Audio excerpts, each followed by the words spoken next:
अस्सलामुअलैकुम अस्सलामुअलैकुम पाकिस्तान। शुरू करता हूँ रब्बे जलील के उस बाबरकत नाम से जो दिलों के भेद खूब जानते हैं।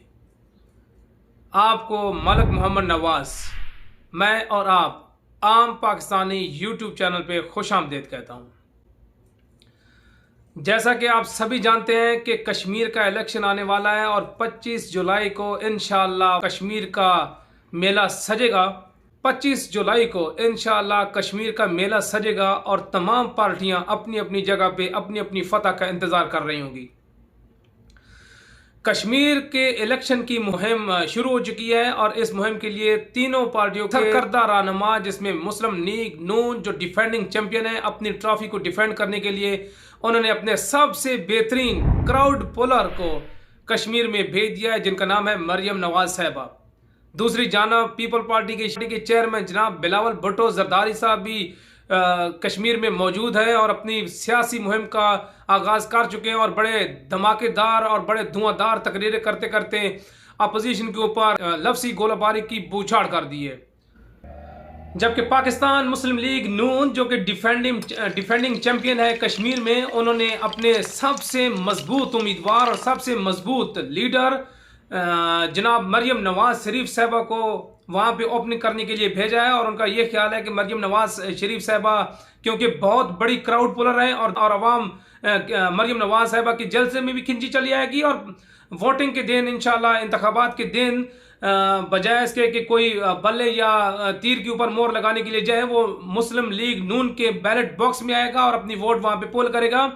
लेकिन मरियम नवाज साहबा कश्मीर में अपनी सियासी मुहिम चलाने के लिए जाती है तो बजाय वो इसके कि गुज़िश्ता दौरे हुकूमत में मुस्लिम लीग नून ने कश्मीरियों के लिए क्या कुछ किया है, कश्मीरियों के लिए कश्मीरियों को क्या कुछ फ़ायदा दिया है, कुछ कश्मीरियों के नुकसान हुआ, कश्मीरियों के लिए कौन कौन सी जंगें लड़ी, कश्मीरियों के लिए कौन कौन से प्रोजेक्ट लेके आए, कश्मीरियों के लिए कितनी यूनिवर्सिटीज़ कॉलेजेस बनाए, कितने कश्मीरी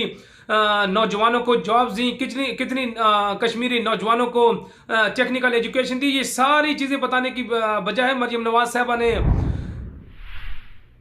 कश्मीरियों को सिर्फ ये बताया कि मैं कश्मीर की बेटी हूँ। फारूक हैदर साहब कहते हैं कि मेरा बाप कश्मीरी है,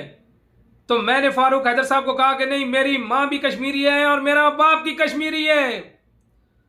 बजाय इसके कि मरियम नवाज साहबा जाके अपने कुछ तरक्याती कामों के बारे में कश्मीर की आवाम को बताती या इलेक्शन जीतने के बाद जो नई हुकूमत बनाती है उसमें कुछ कश्मीरियों को लाएअमल देती हैं, कश्मीरियों को बताती कि आपकी मुफलिसी को कैसे हम ख़त्म कर सकते हैं, आपकी परेशानियों को कैसे हम ख़त्म कर सकते हैं, आपके लिए कौन से ऐसे रास्ते हम निकालेंगे जो पाकिस्तान और कश्मीर के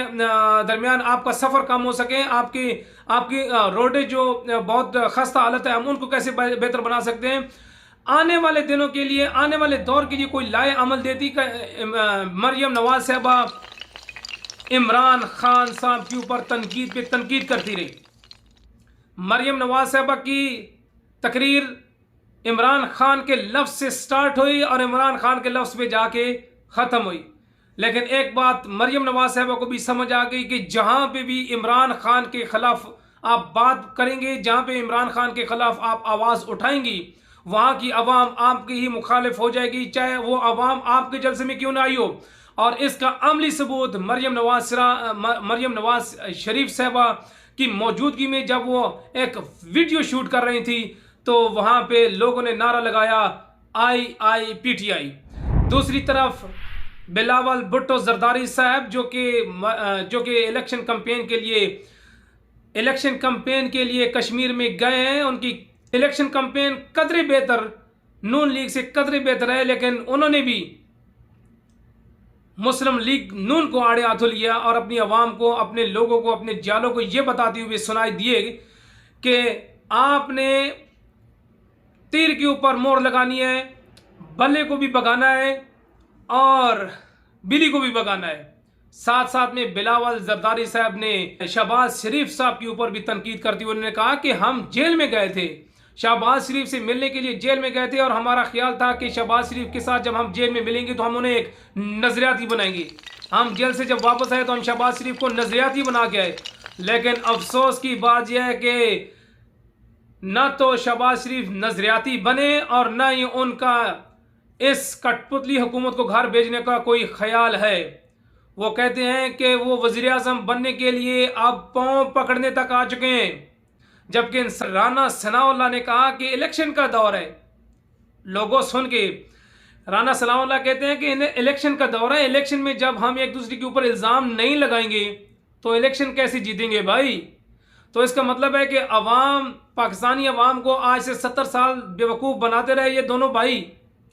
और आज ये भाई बहन भाई जो कुछ दिन पहले बहन भाई थे, आज एक दूसरे के दुश्मन बने हुए हैं और एक दूसरे के ऊपर इल्ज़ामात लगा रहे हैं और एक दूसरे के ऊपर आड़े हाथों ले रहे हैं। तो पाकिस्तानियों और कश्मीरियों इस बात को समझना है, इस बात को समझना है। जब तक हम इस बात को नहीं समझ पाएंगे, सिर्फ एक बात को समझना है कि सारी जिंदगी जिन्होंने इलेक्शन एक दूसरे के खिलाफ लड़ा, सारी जिंदगी जो एक दूसरे के ऊपर इल्जामात लगाते रहे, इल्जाम तराशियां करते रहे एक दूसरे की, उन्होंने वो इज्जत अफजाई की, लेकिन फिर भी वो एक जगह पे इकट्ठे हो जाते हैं। वजह क्यों? जब उनको लगता है कि हम इलेक्शन जीत चुके हैं और पाकिस्तानी अवाम चुप करके बैठ चुकी है, वो एक दूसरे के साथ इकट्ठे हो जाते हैं। जब उनको लगता है कि पाकिस्तानी अवाम इकट्ठी हो चुकी है और इलेक्शन का दौर है, तो वो एक दूसरे के मुखालिफ होके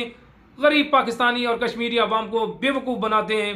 और अपनी इलेक्शन कैंपेन करते हैं और कोशिश करते हैं कि हम जीत जाएं, क्योंकि जीतने के बाद हुकूमत के मज़े लेने हैं। तो ये थी सूरत हाल पाकिस्तानियों और कश्मीरियों, ये थी सूरत हाल मेरे भाइयों, ये थी सूरत हाल। इस सूरत हाल को हमने समझना है और हमने ये फैसला करना है कि भाई ये इलेक्शन के दिनों में सिर्फ एक दूसरे के ऊपर तीर चलाते हैं, इलेक्शन दिनों के अलावा कुछ भी नहीं होता। इस बात के साथ और इस दुआ के साथ, या परवरदिगार आली हमारे सियासतदानों को भी थोड़ा सच बोलने की और हक और सच की बात करने की तौफीक अता फरमा,